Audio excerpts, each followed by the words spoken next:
you make this decision and you're like, I'm going to become this memory expert, memory champion. And what become the next steps? Like, how do you learn about it? What does all in mean, John, when you say, like, I'm all in to do this? Like, does it mean to say to your family, I'm like, how does it impact life? Because I'm curious about this. Because you say you're a mental athlete, very, very different than when I think about other kind of athletes. So what does it mean when you say I'm all in as a mental athlete? When I was all in, like I said, I had a goal to be a U.S. champion. I was going to do what it took to become that. So I took the goal and backtraced it. Meaning, so for those who want to know what it entails, there are different events in a championship to be a memory champion. The U.S. event specifically has, you memorize names and faces, you memorize a list of numbers in 5 minutes, you memorize a deck of cards as fast as you can. These are qualifying events. So you have to be really good at these types of events. So I broke it down. I said, okay, I really need to be good at these events. Yeah. I need these types of scores based on past winners. And the final event is a double deck of cards. They shuffle 2 decks of cards together, and you have 3 people have 5 minutes to memorize as many as they can in order. And then they go one by one on stage. John, you say the first card, you say the second card, you say the third. And if you make a mistake, you're out until there's a champion. So I said, obviously, I need to be really, really good at memorizing cards. So I just made those priorities. I just did the math and worked backwards. So you know where my brain's going right now, right? You're probably not allowed into casinos. That's what a lot of people think. I'm allowed into casinos, yeah.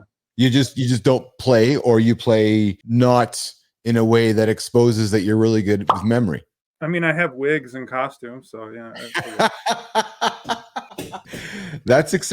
So what are some of the skills that you can benefit from by being, where do you benefit in life by having this memory expertise? Yeah. I mean, let's be honest. A lot of this stuff is not practical, like memorizing decks of cards, hundreds of numbers. They're really, really cool things to be able to do. The practical part of it is I remember people, their names, their information, the things they do really, really well. And I can teach others to do that. I can teach business people, I can teach students how to memorize insane amounts of data, like medical students. So I can remember whatever I want to remember, like book and retain that, people. But yeah, that's the biggest benefit, because all the other stuff is just kind of candy. It's just a cool thing to do. John, fascinating to me, frankly. Fascinating to me. So I don't want to be disrespectful with this question. So I want to ask it delicately.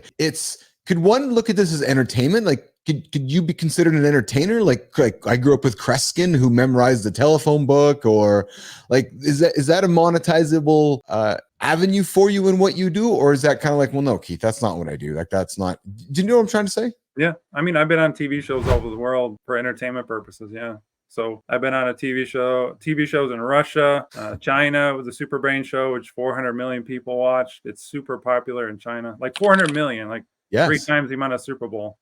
Superhuman with Mike Tyson, Indonesia, I was on it. So yeah, it's very entertaining for. And what would an example be that? So would it be like, okay, we're gonna have John Graham come to the lab next week. He's going to memorize the entire directory of the city of Winnipeg here, all million names, and I'm going to quiz him. Is that like a test that we would do, and you would go and read the thing, and then I would ask a question? I mean, yeah, that's a challenge. I could, not a million people, but yeah, in a week, but sure. Like in a week? And not in a week, I couldn't do a million, but yeah. If you paid me enough, I'd do it. But for the show, like for Super Brain, like this show in China I did earlier this year, 400 million people watched. What I did was I competed head to head against the best guy in China. This is a former Guinness World Record holder. We both memorized 100 different props. So on stage, there's 100 different props. There's a glass of water, there's a painting, there's a Rubik's Cube, whatever. Each item got placed in a different locker. So there's 100 lockers in front of me, all numbered from 1 to 100. We had to memorize, okay, what item went in what locker. Once the door shuts, they lock each locker with a 4-digit code. So 4-digit codes for all lockers. So I had to remember 100 items, 100 locker numbers, and 4-digit codes for all the lock on in front of 400 million people. So that's an example of some of the cool stuff. Yeah, that is that is an example of some of the cool stuff you can do.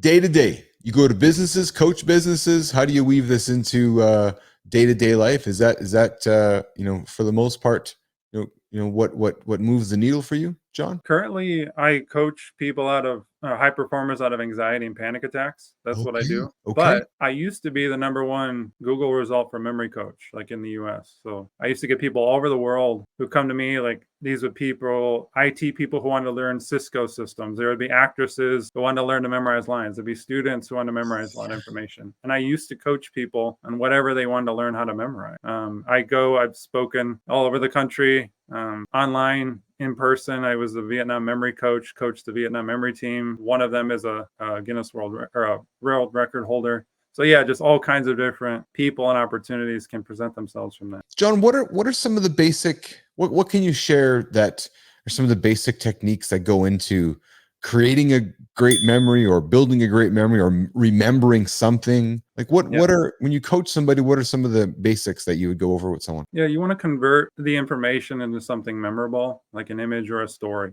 So if I'm just going to start off with names, right? Keith, right? You want to turn Keith, because Keith in itself isn't sticky, right? Mm, It's just a name. It's meaningless unless we give it some meaning, right? And no offense to you and your beautiful name, right? yes, I get it The though. same thing Yeah. with John. Like, so Keith, oftentimes people either know a Keith, right? And you remember that, if you can remember that Keith that you already know, you already have a connection, and I associate that Keith with you, it'll make it stickier and to connect, right? So maybe you guys look the same, or I imagine you're brothers, or he's your dad, or, make some type of Mm, story. mm. Or if I don't have that, I could just get creative and just use the first thing that comes to my mind. So like Keith rhymes with teeth. So maybe I make a funny story associated with your teeth. Or key and Keith, like keys, right, are a similar sound, right? So I can imagine maybe keying your face, or there's a key on your hat, because that red logo looks like a key, so Oh, yeah. I associate whatever comes to my mind. Like I don't censor it, just whatever comes in, much like that intuitive that you talk to.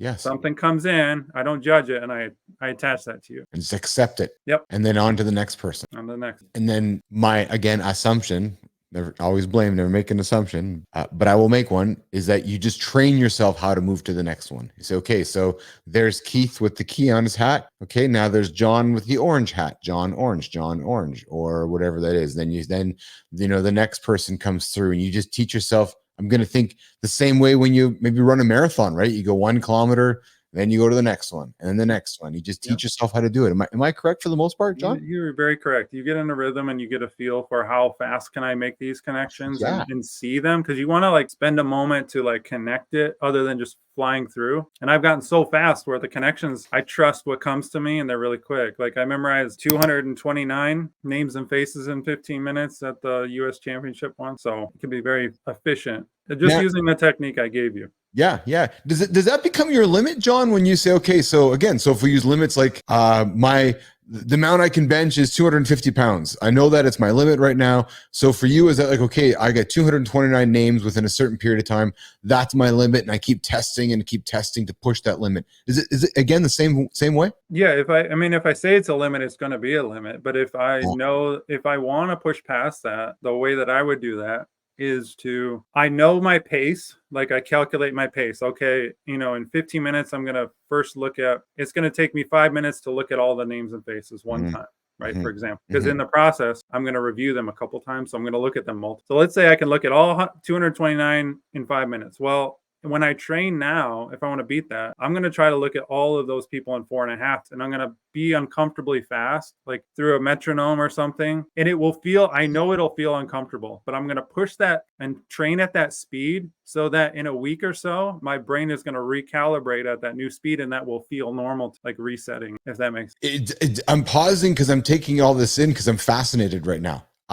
You're teaching me, and that's what I love about this spot in the lab, is that I get to learn from these interesting, fascinating humans all the time. And you're teaching me right now that there's really no limit on our mind. And I know that, but when you speak to somebody, like, I didn't know John Graham exists, but when I think about you and I talk about you, you talk about comparison. I'm going to say to somebody, oh yeah, he reminds me like a David Blaine kind of guy. He does really crazy shit mentally.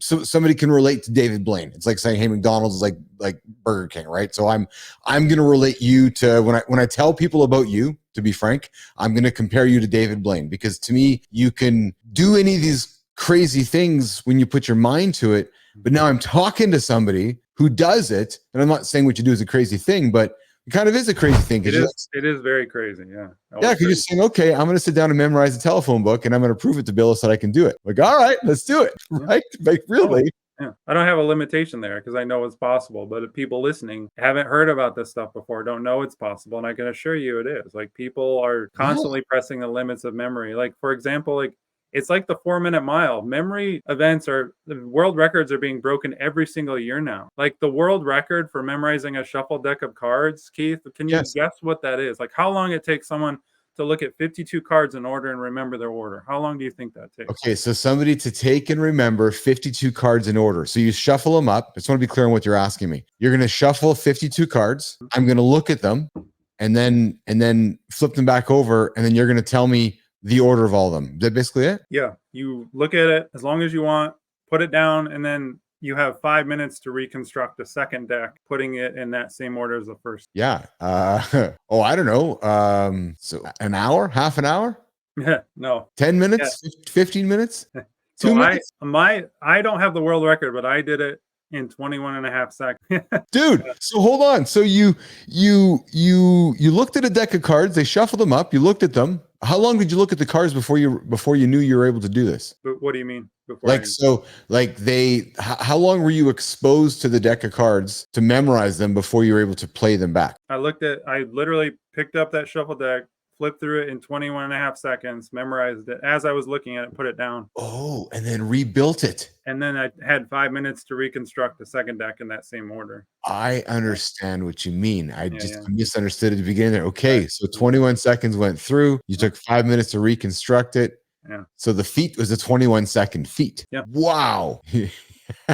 Yeah. Isn't that crazy? That is crazy. Yeah, that's absolutely. So then again, you go back to how do you make it tangible? Well, I can start thinking about how you can make that skill set tangible in business. For sure you can. You can. Yeah. I mean, it's the skill that I learned from that is just if you learn to excel in something beyond the limits of your imagination, I mean, then building a business is the same thing. Like, you just take that confidence into something else. And you said now that you coach anxiety and Panic attack. I can perhaps see how this is relatable to that. Similar techniques, similar ways of creating awareness through a situation. Well, I suffered from chronic anxiety and panic attacks, and I had to find a way out, and I figured out a way to release that for good. So that's what I help. Oh my goodness. So A, good on you for overcoming that. B, thank you for sharing that with me. Yeah.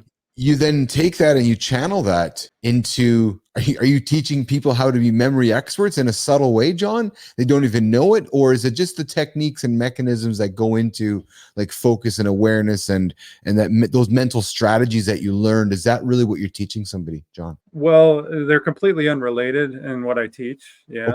Okay. But there are parallels to the two, like people want to learn how to focus all the time. That's what I mean. Yes, of course. Right. Yeah. And so I have a completely different approach to that, because what people do these days to focus is they remove all their distractions. They try to get very quiet. They try to get one task in front of them, and they try to do deep work for an extended amount of time. And there's nothing wrong with that. But I go a little bit deeper. And why am I not able to focus, right? Because there's a very deep root issue. There's often emotional issues in the way for all of us. Like, we all do this. We all suppress emotions. We all have self-sabotaging patterns they show up as overwhelm, they show up as procrastination, they show up as, ADHD, right? All of these things, which I'm very well aware of, and they manifest, right? So we try to correct those symptoms and behaviors, but we don't go to the real root. So instead of trying to control your environment to focus, I try to be unbotherable internally so that nothing can distract me. Because here's a parallel. One of the way that I win the US championship is I do what's called chaos training. So while all my competitors and everyone's going upstairs in the quiet, putting on earmuffs to get nice and quiet and train, I'll do the exact opposite. I will put a podcast in my ear as loud as I can, press play. I'll jump down and do 20 push-ups as fast as I can with holding my breath. And then I will jump up, start the timer, and start memorizing. That's how I train. Because now I've got heart rate going crazy. I'm trying to catch my breath. I got a voice in my head. I'm thinking, this sucks. I want to quit. Like, I'll train later. I'd rather go be with my girls. So my voice is going, and I'm training throughout this. I'm allowing all of these sensory overloads to overwhelm me so that when the competition comes, it's like a piece of cake. But the distinction is, instead of trying to push all these distractions away, I'm aware of everything that's going on, and I'm letting it happen. Because if you let it happen instead of fighting it, you're going to be much better. That's what flow is. Flow means no resist. So if I'm resisting everything, I'm going to struggle with it. But if I'm like, let it wash over me and get used to that, I'm going to focus and flow better. Continuously walking towards the fire and embracing, embracing. The focus that you find yourself in, and what you must teach others, when they learn that, it must be a quite powerful situation for them. Well, most people initially go, that's not what I've been taught this whole time. It's like it's a complete flip. They have to learn to allow everything that's uncomfortable to happen. You remind me of like a sniper, right? Somebody who has to put themselves in a situation where they got wind, they got all of the elements, and they have to be mentally focused in the moment to pull the trigger on the target and execute. Yeah. Right. And you're aligning with reality. Like, the reason I have anxiety is because I was fighting reality and I didn't realize it. I wanted everything to be quiet. I wanted to be able to focus. I wanted it to be sunny outside. I wanted the noise to stop. I wanted my environment to, like, I had all these preferences that were causing internal suffering and resistance. But like the sniper, whatever it is, what it is, whatever I need to train with, align with it. You don't have a choice. You have to accept the moment. I found it. I had I've been referring to Joseph often lately. I had a fellow in my lab here 2 weeks ago, Joseph Malone. He went from the south side of Chicago, sticking needles in his arms, to waking up one day and recognizing that he had three choices in life: whether he was going to die, whether he's going to end up in jail, or end up as a Marine. He ended up in special ops. And he talked very much about what we are talking about right now, which is being very much in the moment and being under literal gunfire, shooting at humans shooting at you, and being able to be in focus, be in the moment.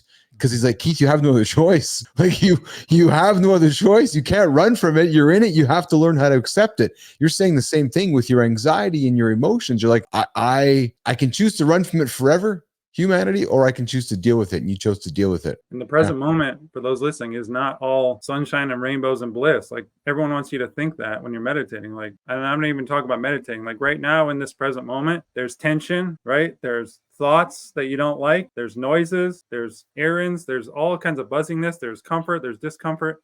That's the present moment, guys. It is what it is. Like, let's let all of that in, all the juiciness of that, because there's so much gold in what's happening if we understand what is happening. But yeah, it is what it is. Let's allow this present moment. John, I'm a fan. Folks that listen to the show often know that I'm a fan of the moment behind the moment, and then go deeper to the one that's behind that, which is the deep moment. When did the light go on for you in this journey? There's many lights that go on. What was like, when was the first one you really recognized that the fear, I don't know if that's the right choice of words, that anxiety and those emotional issues that you were having, that you needed to find a way to deal with that? Like, where were you in your life where that moment was like, boom, okay, I got to deal with this, right? I got to stop running from it. Yeah, I was having multiple daily panic attacks. And if anyone's ever had a panic attack, or hasn't, by the way, it's the most awful thing you can imagine. You believe and then not just believe, you're going to die, which doesn't make sense, because, like, obviously I'm still here. You are convinced you're going to die because you have an overwhelming physiological sensation, adrenaline go off in your body. It's like this wave of terror. Is it like fight or flight? Is it like fight or flight? Oh, it's fight or flight at the highest level. Yeah. It's a highest activation. Your arm will tighten up and you'll think you're having a heart attack, or my face went numb and I thought I was having a stroke. I thought I was going to die, and I was having multiple of them every day. So that was that point, it was the lowest low of my life. And I realized that everything I had been doing and was doing in my conditioning and resisting emotions was not working, clearly. So the only way out of this is to turn the other way. Much like you said with the other guy, I've got three choices. I had one choice or two. I could keep doing what I'm doing and suffer immensely, or I make dramatic changes in my life. So when I decided to make dramatic changes, that's when it started to change. Yeah, when I decided to make dramatic changes in my life, the ownership, that to me is what's most important in that statement there, right? It was when I decided to. Yeah, I waited too long. I hit the wall. you don't have to have paralyzing panic attacks to make that decision. But I was very resistant, very stubborn, and kept doing things my way. So that's what happened. Yeah. John, you said you have a couple girls. I got 2 little girls and a third who's going to be born, due June 11th. So I'll be a girl dad of 3. Congratulations on that. Thanks. Do the 2 that you currently have exhibit any of the same behaviors that you had in terms of like panic or emotional? And if so, is it something you're because you've went through it yourself, you will know how to handle it? And is it something is it part of your life with the girls? This is a really important question because it does pass on. My dad has anxiety and decides to take medication for it and maintain it, right? I chose the route of, I don't want this ever. But as far as my daughters, luckily, no. One will be 4 soon and the other is 2. They don't exhibit that. And because I believe fully that I've changed that pattern generationally, because I don't suffer from anxiety and panic anymore, believe it or not, because of the route I took, going to the depths of it, not just trying to maintain it, manage it, and like do mental gymnastics and techniques to, just like push it down. I went at it. But yeah, I know a lot of people whose kids suffer because they exhibit that pattern too unconsciously and pass it on. What do you get joy out of teaching others, John, when you tell your story? Well, I get joy now because I'm able to share the full deep truth of inner suffering, because I know after helping hundreds, maybe thousands of people that we don't all have panic attacks, but we all have these issues because we all do these, that because I went to the depths and because I learned how to release it, I can just share with people the real root causes and help them have that light bulb moment. And because I get messages all the time that privately people are ashamed of saying up publicly, but that I changed their life. I've helped people out of suicide because of these. So that is tremendously joyful that I can do that. Speaking about it, right? Creating awareness around it. Yeah. Just showing people there's hope, that they don't have to stay stuck in that pattern, in that mind, because it's terrifying. They don't know how to get out. John, is this one of those discussions that has largely been enabled and empowered through the ease of communication and social media and these microcultures and platforms where maybe yesterday it wasn't so easy to talk about it? You would have been branded as, not you and John, but just rhetorically, just like my friend a couple days ago, the intuitive, there's the weirdo. When in reality, no, they're not weird. They have some emotional, wrong choice of words. Emotional awareness is happening within this human being, and one is figuring it out and being expressive about that without judgment or with full of grace. It's something that could not have probably happened or talked about 20, 30 years ago. Not even probably You know 4 what I'm years saying? ago. You know what I'm saying, John? Yeah. Well, even like a few years ago when the whole cancel culture was going on and people were being viciously attacked for their views, it was very scary to come out and be like anti or like even controversial in any realm like mental health. But because everyone has seen that shtick and it's like we see the BS and the censorship and that agenda, that people are waking up and accepting the weirdness and the intuitives and the people who have different takes on things. So nowadays people hear my story and grab onto it, resonate, because they're like, we need a breath of fresh air. We need to hear these real, raw, authentic stories of what's really going on instead of hearing the same thing over and over from the expert. I don't want to use terms incorrectly here. Does this discussion fall into the neurodiverse category discussions? Sure. Yeah. Yeah. Interesting. Because I ask that because I've had some wonderful folks through the lab, and we've gone down the path of neurodiversity and accepting the differences with that, and how culture and workplaces are becoming more open to neurodiversity and people's differences and so forth. You follow me? Yeah, it's important to understand how people learn and perform better and their mannerisms, and how to help help accentuate that instead of like we've been so conditioned in school to like it has to be this way. You have to sit for 90 minutes. You got to do it this way. It's like, no, we are humans with different needs. So absolutely, it's really Yes, yeah. But again, John, I don't want to be dismissive of the connection. I just hadn't connected. And I can tell you a lot of people probably listen. There may be many people listening to this that maybe didn't have that same connection, right? Sure. And I the ambition I have here on my show is to have just open, great dialogue, great communication, informative teaching people and creating awareness, right? Creating awareness of things that maybe we don't even often consider. So, I mean, this is a general statement, but a lot of the neurodiversity too is it's a conditioning, collective conditioning. It's the way we're brought up, and no, not to blame our parents or schools or society, but it's an influence. Like we are essentially, when we're between the ages of, we're newborn and 7 years old, first 7 years of your life, you're in a theta brainwave state, which means you're like a sponge. You just absorb everything that's said to you and you build a framework for reality. That's your framework. That's your belief system. That's your like comfort zone. So that's a highly impactful age for people, not just 0 to 7, but their whole life, where now we can become conditioned to all different kinds of like ways to cope. Because like ADHD, for example, can be a coping mechanism, can be a way we cope with discomfort. Because on the root, there's unresolved emotional issues, much like anxiety, panic, depression. And the way we cope with them is we go into our head and we search for things that will make us comfortable or feel good or avoid the feelings we don't like. And so the way we do that is we search for dopamine, right? ADHD is like, we're looking for that next hit, that next high. Like, what's that next thing that's going to make me go excited? And so we condition ourselves to search to feel good, which actually explains a lot of mental health issues, mine included. Is this is the way people are conditioned. I'm always looking for something to make me feel good or to avoid what I don't want. If you think about it, every single decision we make as humans is I'm looking for something that will make me feel good or to avoid something I do not want. And when you realize that, now you can step back from the matrix and look at what's going on here. Why am I doing this? What's below this, right? That's some of the questions I started asking to get to. What's interesting, because that's wow. It's kind of a smack in the face. That sales culture. Chase, get the sale. Bang, bang, bang. Ring the bell, and then hit the valley. Sales culture. Boom, ring the bell. Ding, ding, ding, ding, ding, ding. Right? I do that every single day. I perpetuate it. I'm the first to admit it. Right? And it's certainly an interesting way. Keith, this is the human condition. And yes. You want to go real deep here? Yes, I do. Is everything we're chasing happiness. Like we're conditioned to find it. Okay.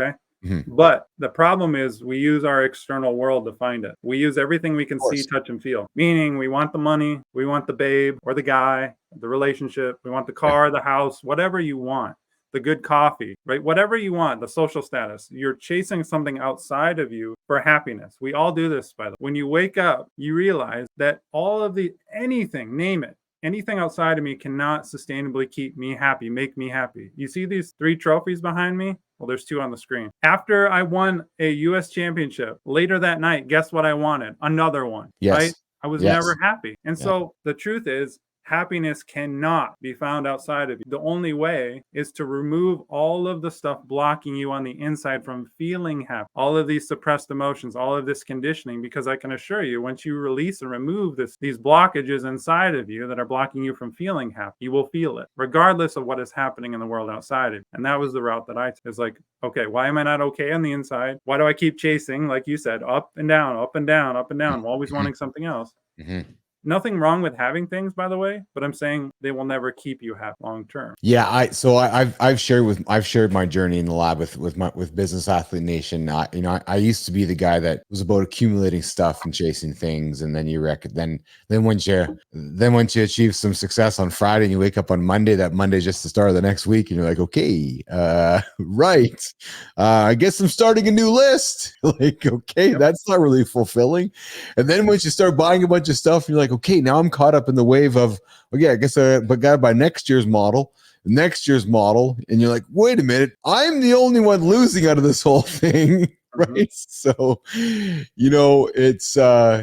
wasn't until I recognized the power of experiences and connecting with human beings, right? Like, so the hour that we are spending, the value in our 60 minutes that we spend together is that human connection is where I place more value today than I ever have, frankly. Yeah. Well, you have these moments you realize what's really important to you, and yes, you break free of this illusion, like you mentioned. Yes. So you realize what's really important. What I think is difficult, though, John, and I know sometimes I have awareness that when I'm fortunate to speak of both sides, and somebody might say, oh yeah, well, because you made the money, you can talk about the fact you've had it, you don't need to go chase it anymore, so you can go do your other fun things. No, I guess my response to that is, if I can share what it's like going through it, trust me, the grass is not actually greener on the other side. So if I can save somebody from trying to achieve to go get the grass on the other side, that you recognize that it's actually okay. Yeah. I mean, the sixth richest human in the world at one point committed suicide because he had lost, a quarter of his net worth. Yes. Right? Yes. I made $29,000 one month. And guess what? I didn't make it the next month, and I wasn't happy. Right? Yeah. It's like you're always wanting the next thing, and like there's nothing wrong with making more than 29,000 and going for that goal. But if you're attaching your happiness to that feeling of when you get it, it's never going to last. So work on that internal world, releasing all those blockages, suppressed emotions, resistances that you have, so that you can feel happy when you have a 0 month. And you can. I've lost money in a month and been happier than I ever was when I made $29,000 in a month, because I was so present, so grounded, so in that feeling that your happiness is a energy inside of you guys, but it's blocked. It's blocked, right? Does your skill set works well with the markets? Probably just memorizing things. You're like, okay, you pay attention to stocks and certain businesses. I mean, yeah, I don't know. I was into the stock market investing for a while, and I have invested. Statistics, though, numbers, you're probably quite good at, like those kinds of things. Sorry, what was that? Statistics and numbers, or I guess you can memorize anything if you really want to. If I wanted to, I turn on the light switch and remember whatever I want to. Yeah. What are you going to remember about our conversation today? I mean, like the simple things, the hockey guy, the Jets, that stood out, that story. Yeah, I mean, I will remember the way you made me feel, which is pretty empowered and just having fun, right? People will remember how you make them feel, not necessarily what you said to them. So that's an important thing too to remember, is not so much like just helping people feel amazing will help you with that connection in business later on, rather than like trying to say the right words to someone. I paused because I wanted to hang on that with you for a second. Many people struggle with that very simple concept: how to make somebody feel when you communicate with them. Taking that a step further, John Graham, how to use words, and we're doing it through the camera. Like, how do you teach somebody to feel a certain way with words and expressions and so forth? Like, what would be your advice to somebody who's struggling to connect that? Yeah. Well, immediately it makes me think of my old me, where I was so far up in my head that I was so worried about what to say and how to say it, and to say it perfectly and present myself, that I wasn't in the moment. And like when you're conditioned to do things that way and always be perfect, you're afraid of rejection, you're afraid of embarrassment, and that pain, you're afraid of that pain. So you'll do anything to live up here and to figure it out. Well, you have to learn how to be in the moment, in your feminine energy, which is creativity and flow, and just allow whatever happens to happen. Like right now, I don't have any notes in front of me. I'm just riffing. I'm just talking from the heart and sharing what I know, instead of worrying about what people will think from me. Well, that didn't happen overnight. But if you're stuck in your head, you got to go from, this is the longest trek I've ever made in my life, going from my head to my heart. And I highly recommend people do that. Very well said. I've invited many people, John Graham, who've revealed in discussions with me that, oh man, I'm so nervous getting in front of the camera, going live. And I'm like, oh, well then come on the show and get the reps in. Because the best way to gain confidence is just by doing it over and over and over, right? And just come on and just come talk to the light. Just come talk to the light. Pretend you're talking to me. That light is my eyes. Just talk to the light. And if you can get used to talking to the light, it's magic can happen with how you can make the other person feel by simply talking to the light. Well, remember what I said earlier too about, you said, oh, people are nervous, right? Instead of trying to block out that I'm nervous and pretend I'm not nervous, invite that in. Be present with that feeling and relax into that feeling, because that's a human emotion. Well, by the way.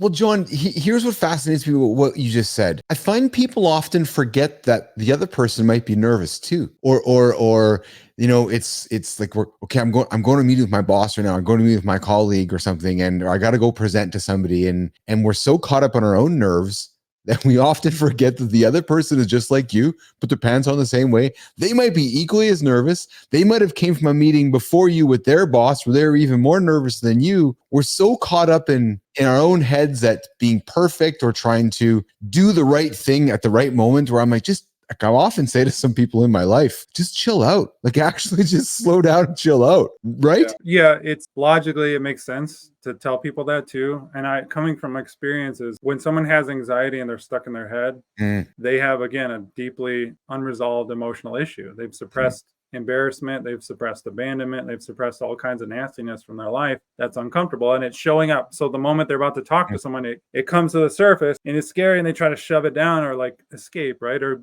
they shove it down by going in their head and trying to protect them. So we have to recognize what's happening in that moment, why we're feeling nervous, right? We don't even have to know the exact moment in our lives that caused this, by the way. But the best thing to do if you have anxiety and you're in your head, allow that uncomfortable feeling to be felt. And I know that sounds crazy and weird, but like, stop pushing it away, because you're just gonna keep pushing it down your whole life. And the more you can allow up and out, up and out, up and out, you'll release so much of this, so much that's causing you to stay trapped in your head and only thinking about me, me, me. This is a survival mind. Me, me, me. How do I get through this?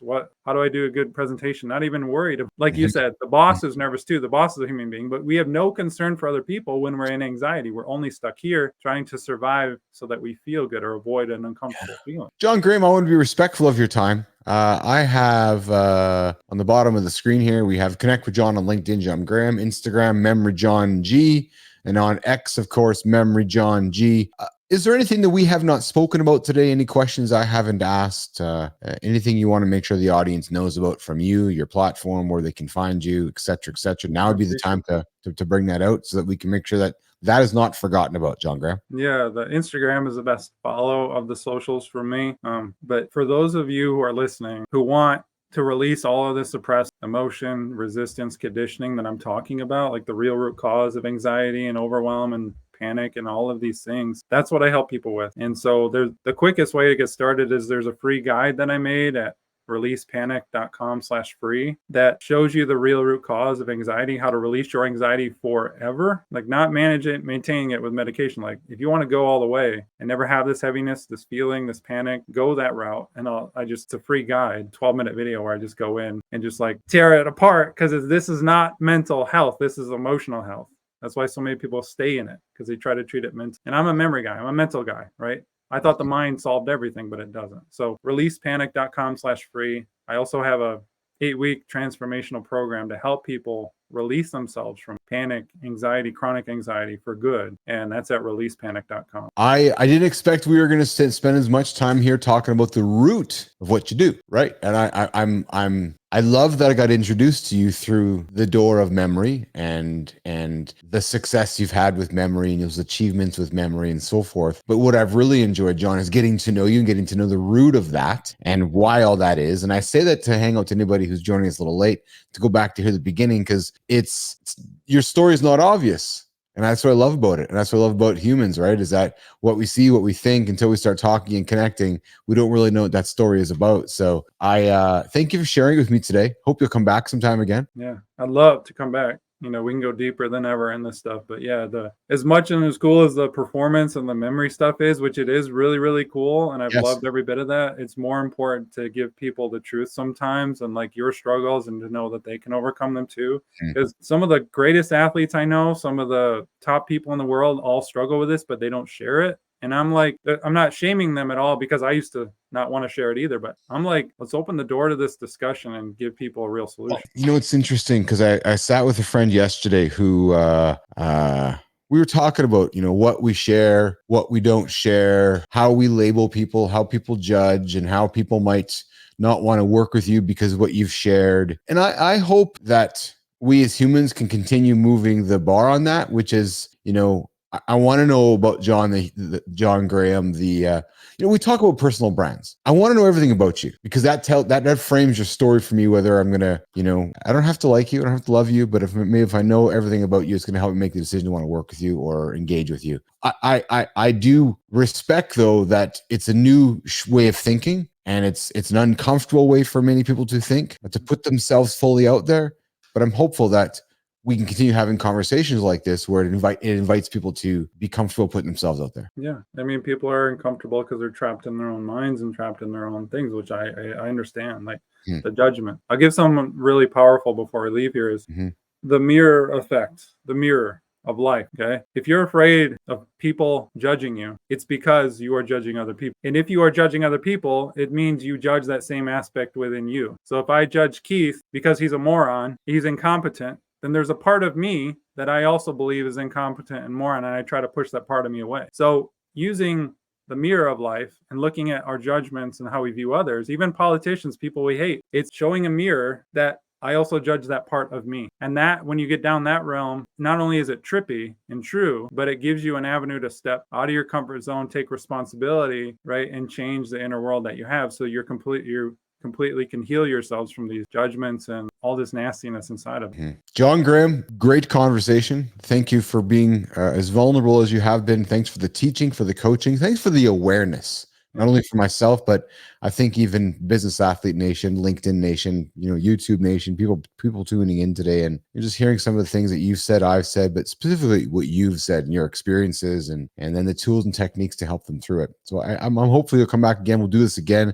I think it would be fun to have you in here, have my friend, everybody's my friend now that comes to the lab, have Jamie Zajac, our intuitive, just kind of speak, about kind of how this all fits together, bringing humans together through conversation. Yeah. The intuitive part comes out when you release this emotion too. So there's definitely a parallel. Yeah. I'm game. Let's come back and let's do this.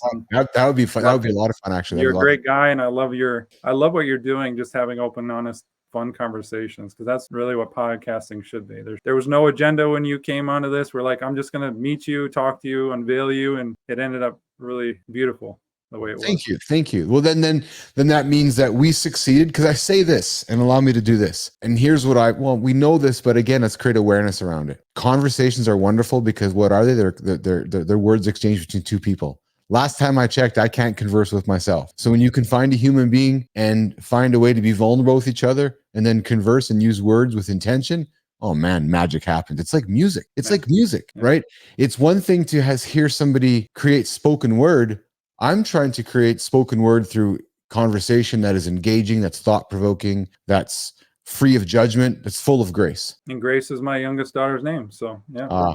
And my mom's middle name. Yeah, John, yeah. John, lot of grace, my friend. John Graham, you have been an exceptional guest. Wonderful conversation. Everybody knows how this works, except you, because you're the new guy. I'm going to pause you, put you out in the green room, say goodbye to Nation, and then come back and politely and delightfully walk you out. All right? Cool. Hang tight 1 second. Boom, boom. There we go. Okay. Yes, there we go. Wrap it up today. I liked that. Like that chat. Did not expect it to go anywhere where we went at all, actually. Now, full confession.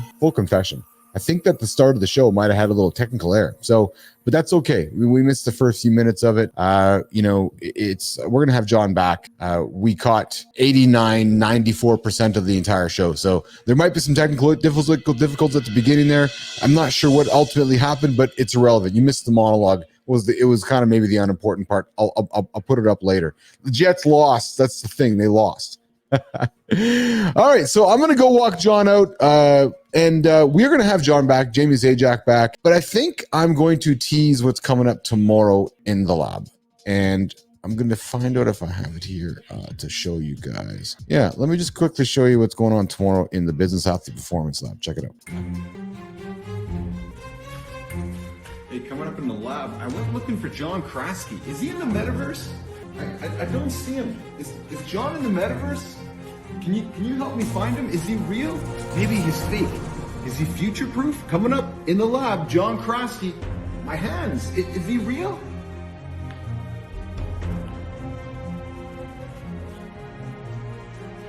Hey, there's a lot of discussion happening on the old internet these days, and LinkedIn specifically, whether some of these big creators are real. Are they real, or are they Memrex? I don't know about you. I'm real because I show up every single day, mornings and noon. We'll see you guys tomorrow. Mornings live with myself and Nicole, and we got some guests showing up. See you guys tomorrow. I'm going to walk out of here.